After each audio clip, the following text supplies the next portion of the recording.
To this now, the Democratic Alliance has raised concern over the Johannesburg future.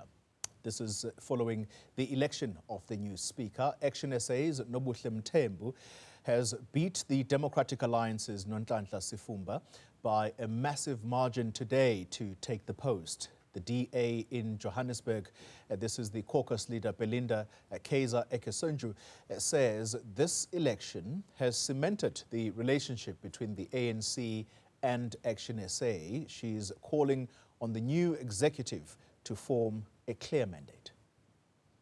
Deeply concerned about the future of the city as the coalition partners who form part of the governing coalition are unable to speak from one mouth on issues directly impacting residents of the city.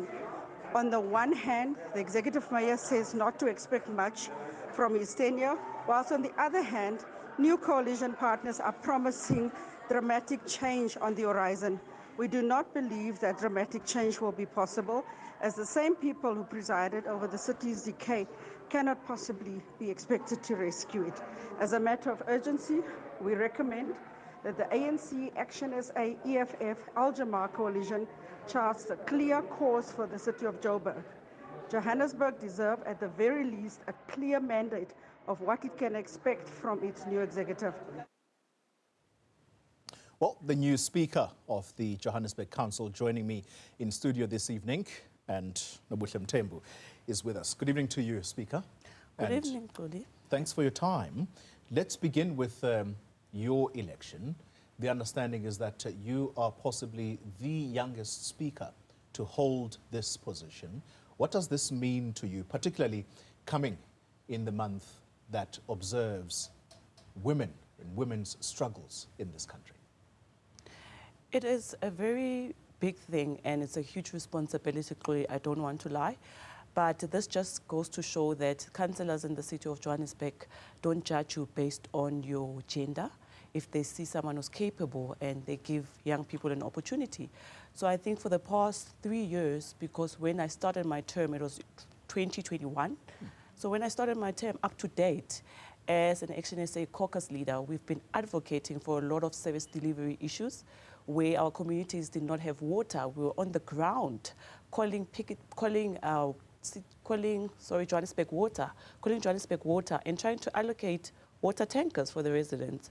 When PikitUp workers were on strike, we were the ones that were helping them, trying to make the executive mayor at that time to speak with them. With the 200 Rand electricity surcharge, we were still in the front line leading with that. So I think from 2021 up to date, we have really proven ourselves as a caucus and me also as a caucus leader. Yeah. Dramatic changes are exactly what people are hoping for in the city of Johannesburg. And you are one of those who advocated for that today. But there's a problem, because on the one hand, the speaker is saying that change has got to come as in yesterday. But the new mayor is saying, don't expect much. How should the residents of Johannesburg marry these two statements? Look, Claudia, I think it's very important for the residents to understand the speaker's role in legislature. And my role in that office is to hold the executive accountable. And that's something we will do as the legislative side, to hold the executive accountable. How do we do that? Every month we've got Section 79 committees, different Section 79 committees, where they can summon an MMC of any committee to come to that committee and account. We can even invite residents to those committees. So that's something we'll be embarking on. In regards to the mayor saying that service delivery is not a priority, that was not the discussion we had. We had a discussion, and when we agreed on what needs to be done, we were all aligned in terms of inner city rejuvenation being one of the top priorities and reclaiming hijacked buildings. He's on board with that. Until he tells us officially that he's not on board, we will not take that as a true reflection of what he's saying. Why do you think he would have changed tune, though? Because if that was the content of the discussion between yourselves, ActionSA, before you ultimately occupied the position you occupy today, why would he have changed his language? Look, that's what the media is saying. Media is saying that he has changed his tune. But to us, nothing has changed. Those were the agreements we had. He's fine with those agreements. He never came back to us and said, Speaker or ActionSA, I've changed my mind. He never said that. So what we know as of now is that we're still sticking to the original agreement, and that's to stabilize the municipality and push it forward and make sure that our residents receive basic service delivery that's due to them. Yeah. Inner city rejuvenation, I think that is something that any resident who has tried to drive into the inner city will immediately support and be excited about. Bylaws, it's as if it's something that existed in the Stone Ages. People urinate just about anywhere they see fit. There is trading, informal trading. We're not saying that people shouldn't trade, but there's got to be a structure. The city must be clean, Speaker. How do you think these changes are going to be rung in whilst you sit in the position you sit in, because you're not in the executive position? Exactly. You hold the executive to account. But how do you force them to do their work? Every month, all the different political parties meet with their leaders, especially people who occupy offices in the city of Johannesburg. So we meet there once a month and discuss things that are currently transpiring in the municipality and a way forward. One of the items there, Xoli, when I mention inner city rejuvenation, it also comes with cleaning the inner city because it is filthy. It's dangerous, right? We all agree on that. And that also includes collecting revenue, because the reason why the municipality is struggling is because the municipality functions on 3 options in terms of sustaining it. Number 1, loans. Number 2, grants. Number 3, collecting revenue. So we are struggling with collecting revenue. Hence, we can't even offer basic service delivery. And when you look at the current state of the municipality, it's dirty, all right? Infrastructure is being destroyed. So initially, when we came together, all the political parties, that was the agreement. Inner city rejuvenation is a priority from all of us, because all of us want the municipality to be stable. All of us want this to work. We are tired of residents not receiving what they should be getting from the municipality. Yeah. When you talk about the municipality not being able to generate revenue, there is one contentious issue, and that is the 200 Rand surcharge. Seated where you are, I think it was about a week ago, was the ANC secretary in the city of Johannesburg, who said that money is intended to go towards refurbishing, revitalizing the electricity infrastructure, so that that is at least new, so that it doesn't fail every other day. Do you think that it's a good move for that 200 Rand surcharge to be revised? When we say revised, by the way, let's use plain language. Should it be done away with? If so, what is going to replace it in order for the city to generate revenue? Initially, when this was tabled in May of this year, we said to the African National Congress, how about we explore other avenues to collect revenue for the city? We understand it's very important to maintain infrastructure. It's very important. But we've got other intergovernmental departments that are owing the city of Johannesburg. The city of Johannesburg was taken to court by Eskom because we were owing them. And they won that court case. So what we're proposing also was, why don't we do the same? Number 1. And number 2, what are we doing, Xoli, about those people who are connecting illegally? We're not supporting the 200 Rand surcharge because we were targeting people who at least are paying for that service and letting those ones who are illegally connecting not to pay. So there's other avenues. We've got a department in the city of Johannesburg called Town Planning. That department, if it functions, it's going to help the municipality to bring in revenue. If our billing system is done correctly or fixed, it's going to help the municipality to bring in revenue. The problem is that there's things in the municipality, especially in the entities, that are not done correctly and affecting our revenue collection. So we should correct things like that. That's where right now, this office that I occupy, it's so instrumental, because we need to get legislature right and hold executive people accountable. As we round up this conversation, you were talking to colleagues in the media after your acceptance speech, and it's quite clear that you are convinced things were going wrong in the city of Johannesburg, particularly as it relates to the previous administration. If that is the view you hold, that the city simply was failing, what is the diagnosis from your end as ActionSA of the problems in the city? Who was responsible? Who dropped the ball? Look, the problem with coalition at times, the reason why they don't succeed is because of power struggles. And the reason why they don't succeed is people put in position where they are not performing.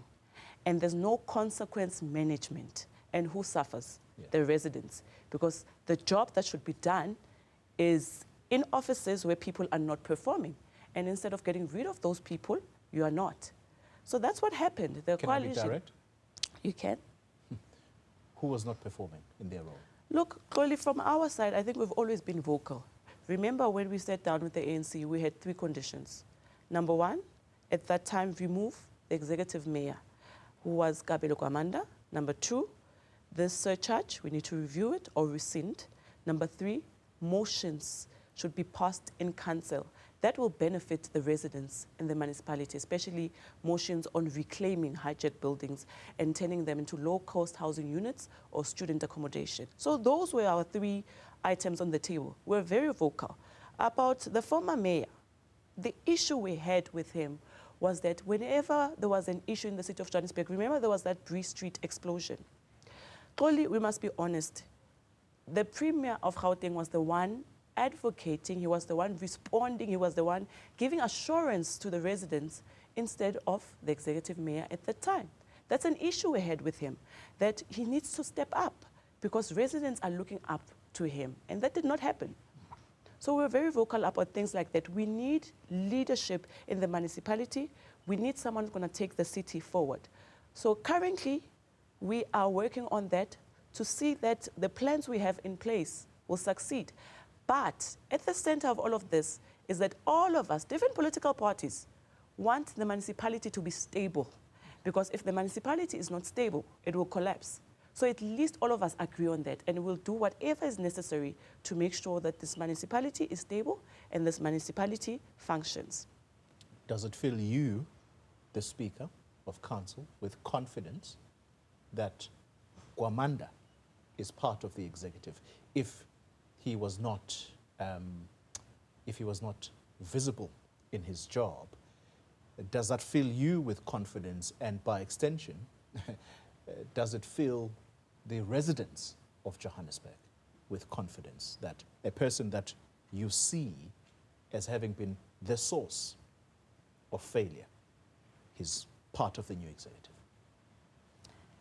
Look, clearly, you might be put in a position that you struggle in, and then they move you to another position that you excel in.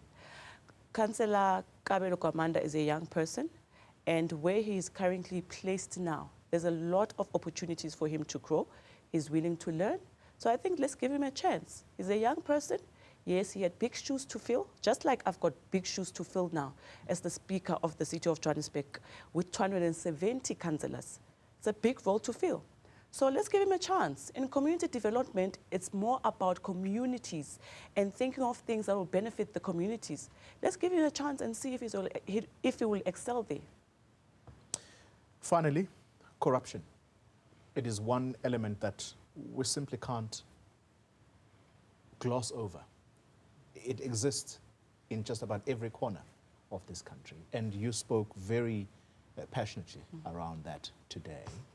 How do you rid the city of corruption? In my office as the Speaker of the City of Johannesburg, when councillors misbehave or when councillors have alleged corruption charges, right, they can be referred to ethics through my office. That line or channel is open, and it's something that we won't play with. We'll continue because we need to protect the interest of the city. Number 2, we've got a disciplinary committee a board disciplinary committee that makes sure that our officials also are held accountable. When you look at the Auditor General report, it speaks about consequence management. So those two things have always been put in place to make sure that people who have alleged corruption charges at least go through the proper processes in terms of an investigation needs to be launched. An investigation needs to be launched, and then from that we'll get a report on the recommendations that we need to take. But as the Speaker of the City of Johannesburg, I was very clear. As ActionSA also, we believe in professionalizing the public sector, because that's the only way we're going to rid the public sector of all this this ill discipline, lack of consequence management. If we don't professionalize it, nothing is going to get fixed fully. Look at what's happening in private sector and compare it with public sector. The difference is private, there's consequence management. If you don't perform, they deal with you. But public, there's no consequence management. If you don't perform, you get rewarded. So we need to get rid of that mentality. How do we measure you? At least up until 2026, how do we measure your performance or lack thereof? You'll see me engaging with communities clearly. You'll see me going to civil programs with the residents. You'll see me in an IDP sessions. You'll see me everywhere. Now you see me formally makeup. You'll see me with my boots and overall on the ground, because I'm not going to be a speaker that sits in the office. I'm going to be a speaker that engages with the residents of Johannesburg. Nobuhle Mthembu, thank you very much for your time. Thank you. Newly minted Speaker of the Johannesburg Council. Well, she's promising lots of changes, but more importantly, it's about getting things done.